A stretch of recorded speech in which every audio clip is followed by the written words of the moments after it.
Doctor Babasaheb Ambedkar open university.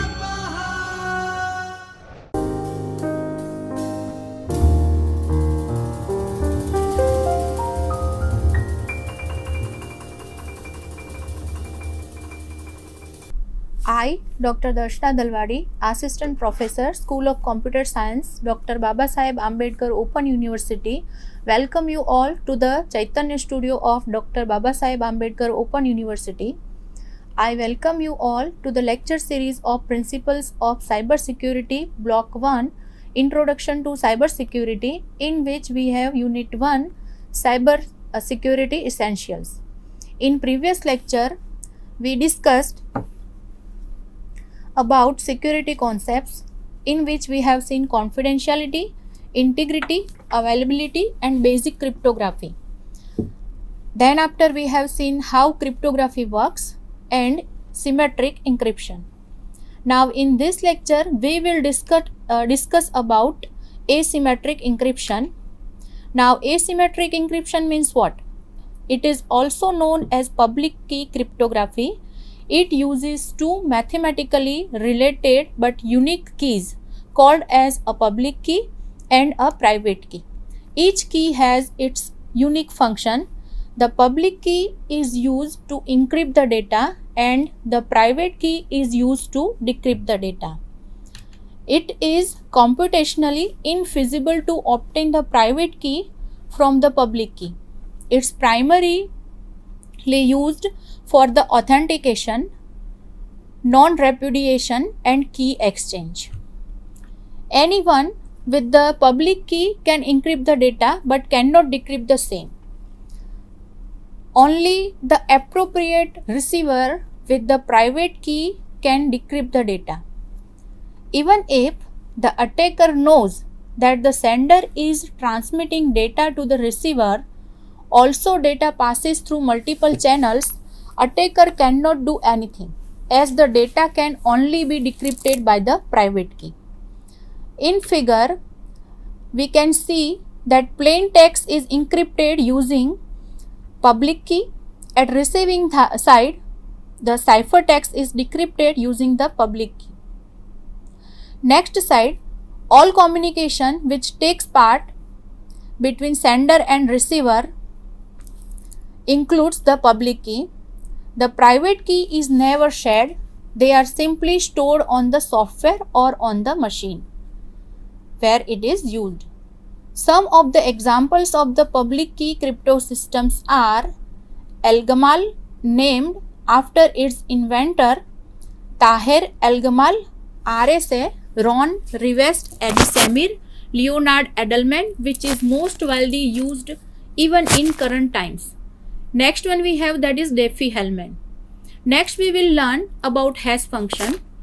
Cryptographic hash functions are a mathematical algorithm that take the input of the arbitrary size of data and generates the fixed length hash value or message digest, or simply we can say digest. And they are also designed to be the one-way functions. This means they are not reversible in nature.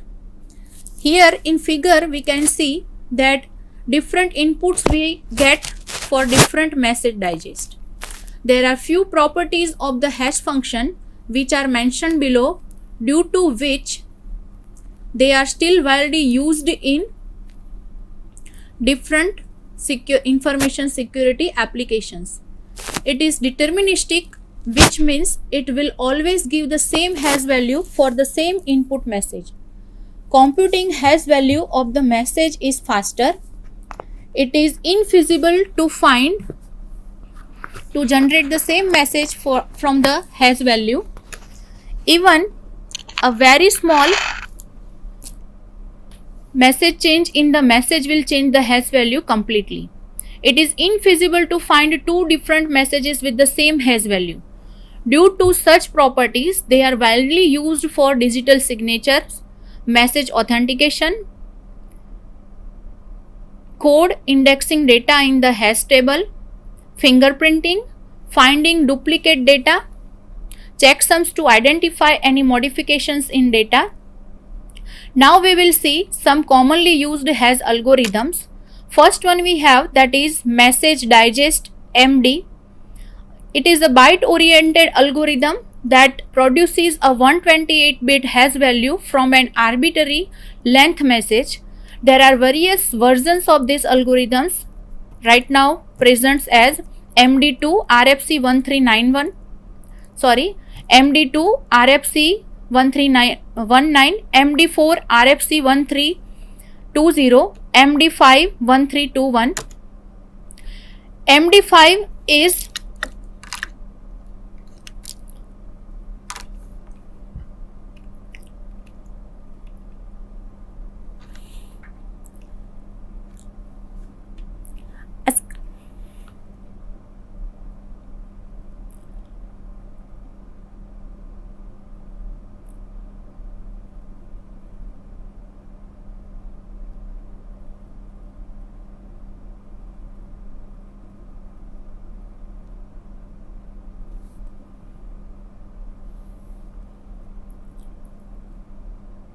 MD5 RFC 1321.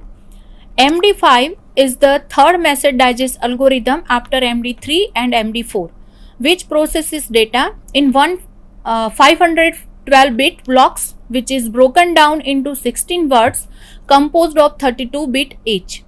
The output from MD5 is 128-bit message digest value. Next one we have, that is secure hash algorithm. It is a cryptographic hash function which is published by the National Institute of Standards and Technology NIST as a US federal information processing standard which takes an input and produces a 160-bit hash value known as a message digest, typically rendered as a hexadecimal number which is 40 digits long. It works by transforming the data using a hash function, an algorithm that consists of bitwise operations, modular additions and compression functions. There are a series of algorithms exist such as SHA-1, SHA-2, SHA-3. Apart from this, there are other well-known hash functions which exist and are used such as RIPEMD, RIPEMD Whirlpool. There are several issues which exist with the public key crypto systems. One of them is the man-in-the-middle attack. In this attack, someone tries to fake the key with user ID and name and try to pretend to be the same person which he or she is not, and as a result the data is encrypted with the attacker's key. It is vital to know that the public key to which you are encrypting the data is the actual key of the intended recipient and not a forged one. To overcome this, digital certificates has been introduced, which will ensure that whether a public key truly belongs to the actual owner or not. It acts much like a physical certificate. Digital certificate consists of three things: a public key, certificate information, means the identity information about the user, and one or more digital signatures. Next we have public key infrastructure, PKI. It is a combination of policies, role and procedures which are needed to create, manage, distribute, use, store and revoke digital certificates and manage public key encryption. It includes components such as certificate authority known as CA, and the registration authority known as RA. Certificate authority creates a certificate and digitally signs them using its own private key. As it is central component of the PKI system, using the public key of the CA, one can verify the authenticity of the digital signature, digital certificate, and can check the integrity of the content of the certificate. Registration authority refers to the people, which can include group, company, process, and tools, which will help user to enroll them with the PKI system. It also checks the public key belongs to its owner or not.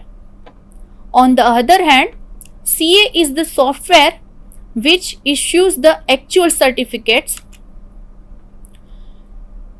Let's sum up what we have done in this chapter.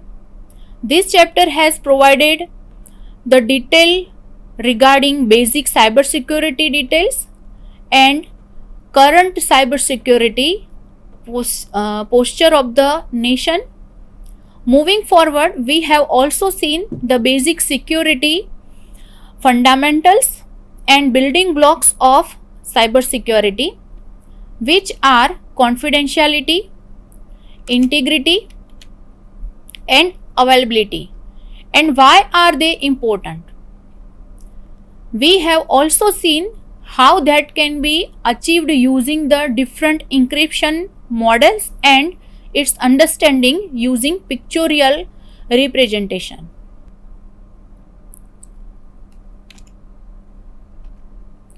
Now see, in hash functions we can see here we are having one figurative representation in which we can see that we are having one input, one cryptographic hash function is applied on that input, and after that we are getting message digest or simply digest.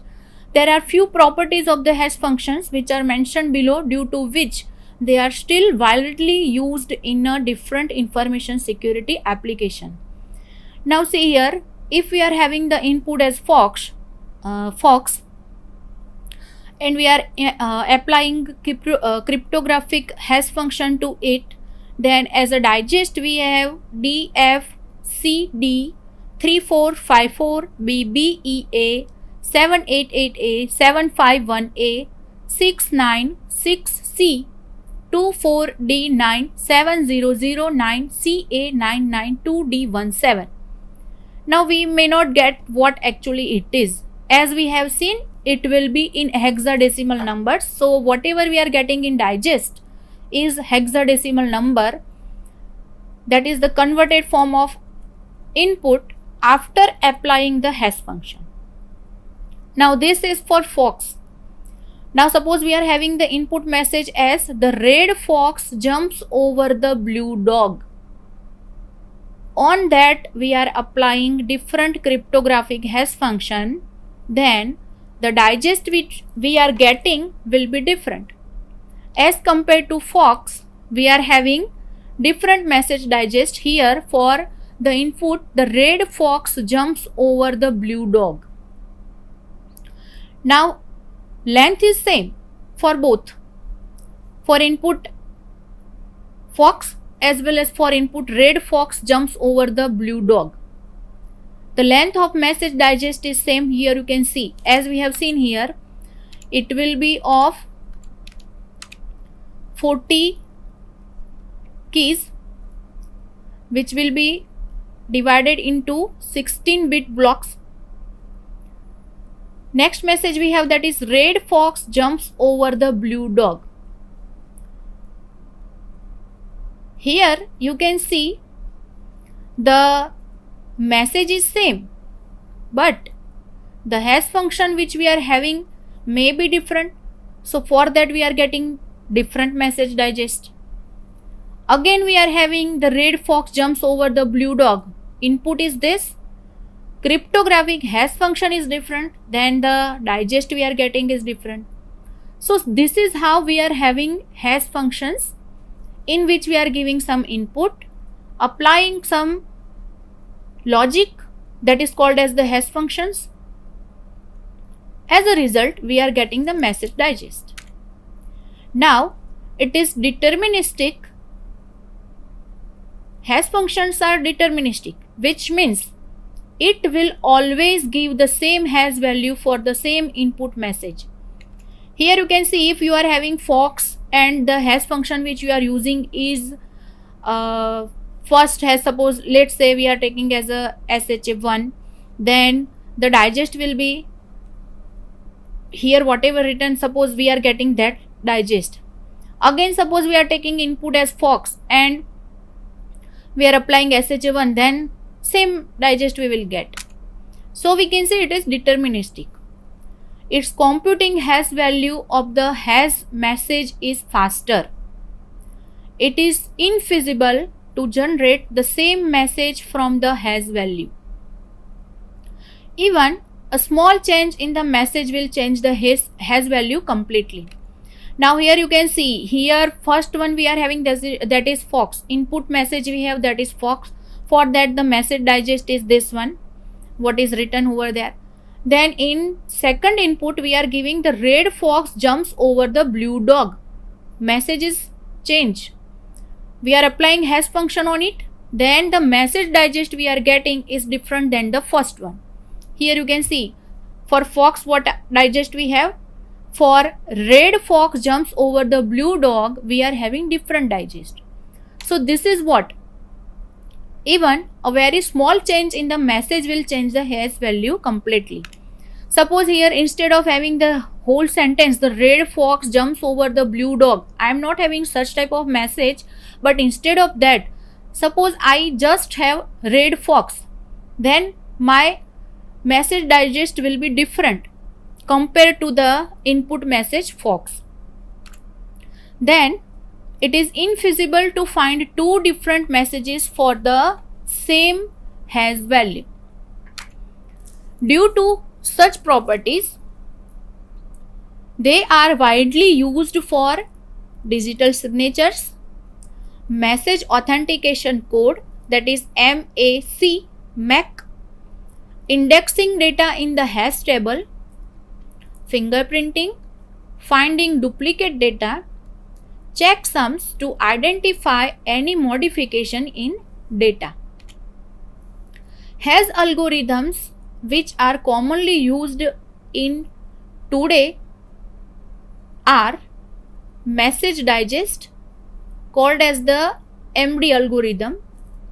It is a byte oriented algorithm that produces a 128-bit hash value from an arbitrary length message. There are various versions of this algorithm.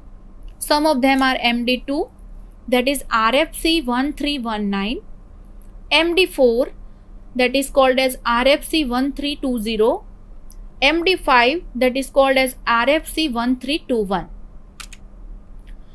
MD5 is the third message digest algorithm after MD3 and MD4, which is processing data in one block which will have 512 bits, which is broken down into 16 words, which is composed of 32-bit each. 16 words will be there, in which each word will have 32 bits. First one will have 32 bits, second one will have 32 bits, and so on up to 16 words. We will have total 512 bits. The output from MD5 is 128-bit message digest value. When we are having this MD5, it is processing one data of 512 bits.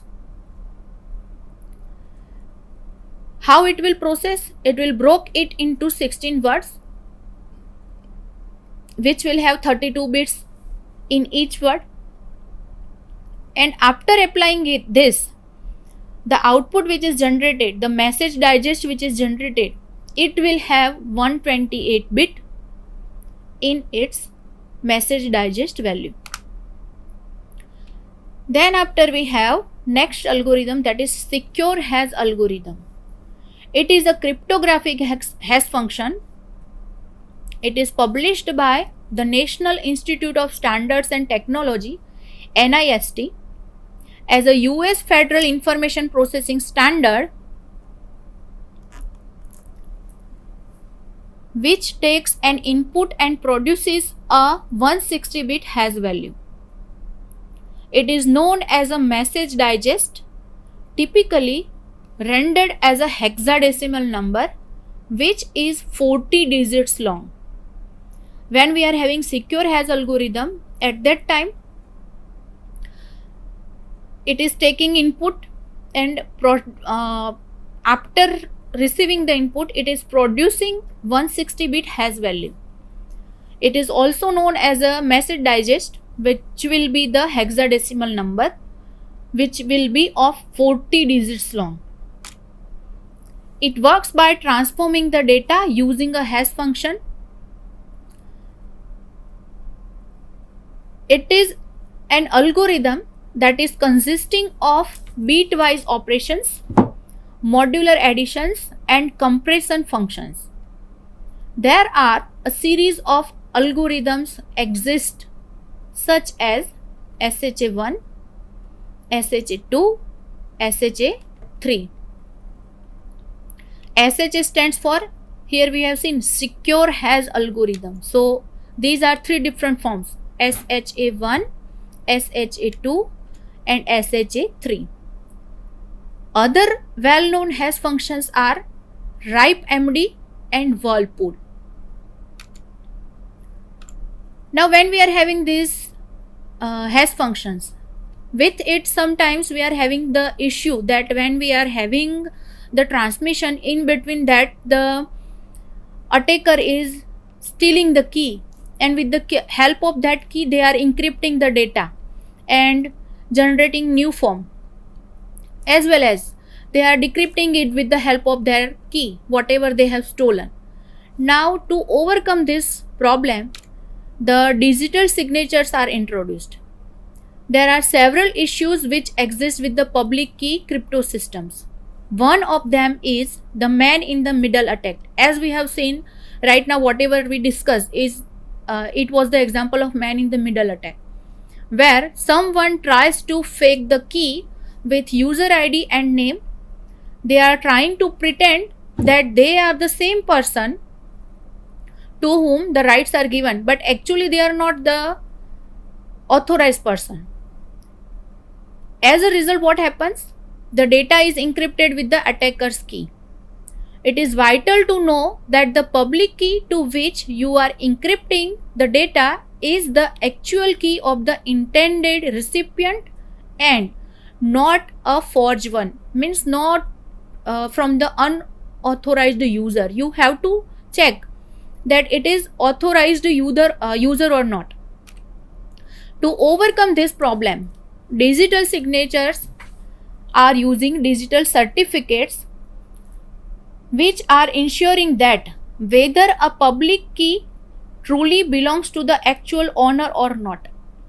Actually, digital signatures are doing what? They are ensuring that the key which is used by the user is proper, the user is authorized or not. It acts much like a physical certificate. As we have the certificate when we are attending any seminar or any conference, at that time they are giving us the certificate mentioning that we have attended. If we are physically present, then they are giving us the certificate. If we have presented something, then for that also certificate is given. It is same like that. It gives what? The digital certificates are giving the assurity of the public key which is used in encryption and decryption. And what assurity is giving? It is giving the assurity that the key is belonging to the actual owner. Digital certificates consist of three things: a public key, certificate information, that is the identity information about the user, and one or more digital signatures. Now Next thing we have, that is public key infrastructure, PKI. Now, PKI is a combination of policies, role and procedures. Where we need PKI. PKI are needed to create, manage, distribute, use, store and revoke digital certificates and manage public key encryption. If you want to have digital certificates and you want to manage public key encryption, then you need PKI, which is a combination of policies, role and procedures. And for creating, managing, distributing, using, storing digital certificates and public key encryption, you need this PKI. It includes components like certificate authority and the registration authority. Certificate authority is CA and registration authority is RA. Certificate authority creates a certificate and digitally signs them using its own private key. As it is the central component of the PKI system, it is having the rights to create a certificate and digitally signing it using its own private key. Using the public key of the CA, one can verify the authenticity of the digital certificate and can check the integrity of the content of the certificate. What one can do with the help of public key of the CA? If one person is having the public key of certificate authority, then they can verify the authenticity of the digital certificates, as well as they can check whether the content of the certificate are proper or not. They can check the integrity of the certificate content. Then registration authority refers to the people, which can include group, company, process and tools which will help users to enroll them with the PKI system. It also checks the public key belongs to its owner or not. On the other hand, CA is the software which uses the actual certificates. Now in this chapter, what we have learned?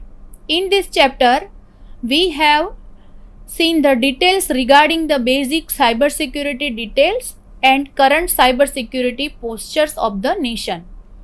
Moving forward, we have also seen the basic security fundamentals and building blocks of the cybersecurity, which are confidentiality, integrity and availability, and why they are important. Also, how that can be achieved using the different encryption models and its understanding using pictorial representation. This is what we have learned in this chapter. Now next thing we will discuss in next lecture. Right now we have seen the unit 1 of block 1. Next we will have unit 2 of block 1. So thank you for today. Swadhyaya